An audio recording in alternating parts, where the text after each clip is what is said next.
Hi there, this is alexi.lubomirski, and we are going to start a new series on TikTok called Reshoot, where I revisit some of my old shoots and give you the story behind them. So this is obviously Angelina Jolie. We shot this for Harper's Bazaar US back in 2017. Harper's Bazaar US, Glenda Bailey was the editor-in-chief at the time, and she asked me to fly to Namibia, where Angelina Jolie was staying in this sort of very exclusive, like tiny campsite, basically, in the middle of the Namib desert. And there was nothing out there, super desolate. So we flew from New York to Johannesburg in South Africa, and then we got onto this tiny plane. And there was a very small team. It was only me and two guys, and the hair and makeup, obviously, were already with Angelina on the campsite. And as we were flying over the Namib desert, you're flying over the Namib desert for like 3 hours, and there's nothing. It's just like sand dunes and just dust and a few rocks here and there. It's kind of, we just kept saying to each other, it looks like Mars, is what we imagine Mars to be like. And occasionally you look down and you'd see one guy with a horse walking, and you'd look around through the window at the farthest distance and you think, where the hell is this guy going? Because there's nothing around. So it was kind of a very surreal landscape. Now, as always, with any shoot, we were given some ref what they wanted. We were asked to get some wildlife, so there were supposed to be some cheetahs around there, and some warthogs, and some lynxes, and there were references like this, a little bit of this, some of this, a whole lot of this, and this kind of vibe. They wanted to feel a sort of like a Saharan safari. Try a Sahari maybe, and references like this. I mean, Lauren Hutton is a go-to for this kind of shoot idea, and then a couple of references like this of Varushka, and some of this. Now, we were also told that because there were these large sand dunes close by, that Angelina had said that we were going to be able to photograph her kids sandboarding in the background of these images, which would have been really cool. But when we got there, we found out that the kids had actually left 2 days before, so that was cancelled. So we were told we were going to get 2 days to shoot this cover shoot. And when we arrived, we found there was a BBC team there as well, filming her for something. And we were told subsequently that instead of having 2 days shoot, we were going to have a half a day shoot, which is kind of normal for these things. You have to roll with the punches. Every now and then you get thrown a curveball like this. So we got straight away setting up, and as we were setting up there was a baby hyena running around, which is kind of cute. This is me and my team. This is Max, my lighting guy in the middle, and Eduardo. And we just got everything ready super quickly so that as soon as Angelina was ready, we would just get to utilize every minute possible because we only had half a day. There was also some warthogs around the place.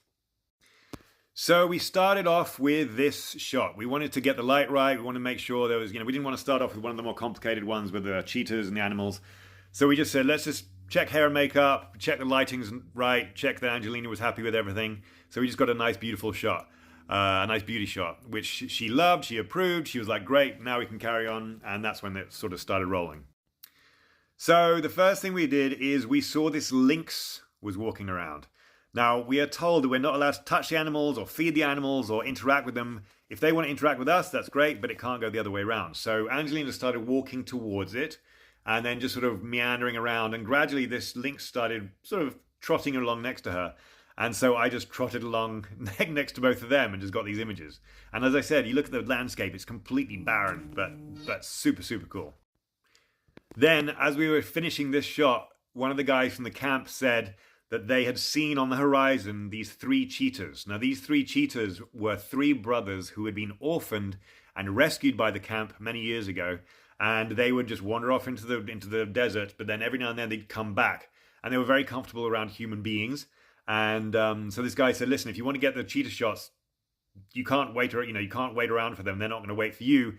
You've got to get your shot set up and get ready because you've got to catch it.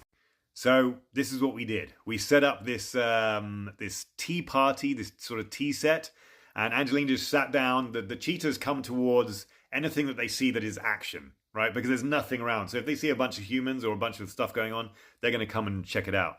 So they would come along and Angelina would just pour herself a cup of tea And the cheetahs just meandered around, sniffed the table, sniffed her feet. And then one of the cheetahs got up onto the table and started munching on the strawberries.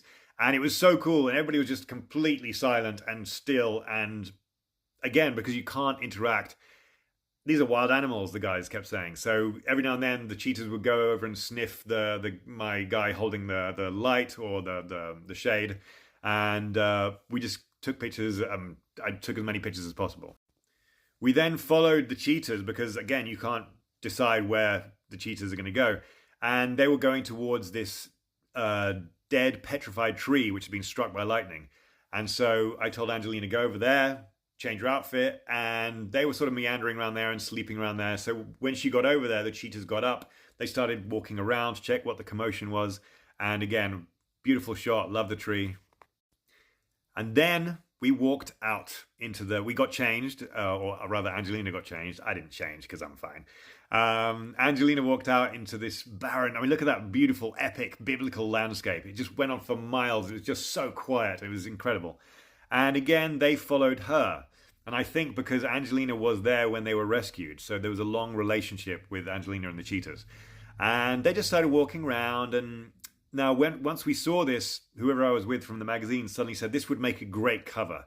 So can we just get the hair right and everything? Now, as soon as you say the word cover on a shoot, everybody gets a little bit like, cover. Because it's like, oh, do we have to make this perfect? Which usually kills the vibe. So sometimes I don't say cover. I just think to myself, this is going to be a good cover. So we got it all ready. The cheetahs were walking around. So I started zooming in and getting everything right. And this is what it ended up as. Now, it's really, really cool because the cheetahs, they kept looking at me. And but the only problem was the cheetahs were perfect. But Angelina, the hair was blowing across her face. And so I was just like frantically trying to say to the hairstylist, can you just jump in and put the hair behind again? And as I was looking at Angelina through the lens and trying to catch the perfect moment, I didn't see that one of the cheetahs had disappeared. And there was only two cheetahs, but I thought, whatever, two cheetahs is fine. And all of a sudden, I felt something on my left thigh. And I looked down very carefully, and there was a cheetah sniffing my thigh, on my jeans, and licking my thigh. And it was like sandpaper. It was like this rough tongue on my leg. And I thought, shit, is this gonna get gnarly? Is it gonna be some sort of like a little snack happening? But then, of course, as my eyes flicked up to Angelina, suddenly the wind had changed, and the wind was perfect. It was blowing it around her neck, and it was just gently coming across at the back. And so I thought, well, I've got two legs, so I can afford to lose one, but I've got to get this picture, because photographers are idiots like that. So I ended up taking the pictures, and the cheetah actually ended up going back towards her and circling around her, and I got this picture. So it ended up being pretty cool. And at that point, everybody was super happy, and I was like, Angelina was walking around happy because, everybody was elated because of this cheetahs being around here. And so I said, listen, you look gorgeous, the light's beautiful, you're smiling, everything's wonderful, so let's just take some beautiful close-ups. And so we got this, and I think you'll agree, she looks pretty cool. And then after the shoot, I was walking around while my team packed up everything, and then the cheetah started walking around close to me, so I thought, I'll try a little, sort of walking in tandem with the cheetah. And it didn't do anything wrong, so I just carried on walking, and you got to get a picture with the cheetah. And as you can see, we kind of made friends, and we went for a walk, a stroll together. That night, we were celebrating. This was about 6 months before I gave up drinking, and so there was a couple of wines being taken sips of, and it was so incredible. The sky was just black, and apart from these beautiful stars everywhere, and there was no light pollution, so we ended up going out into the wilderness and doing these long exposures with somebody lighting me with a phone light and taking these pictures of the Milky Way. I mean, it was incredible. And then the next morning at dawn, we got back on our plane, said goodbye to Namibia, and we were back in New York, and the story came out probably like 3 or 4 months, 6 months later. And that's the Angelina story for Harper's Bazaar.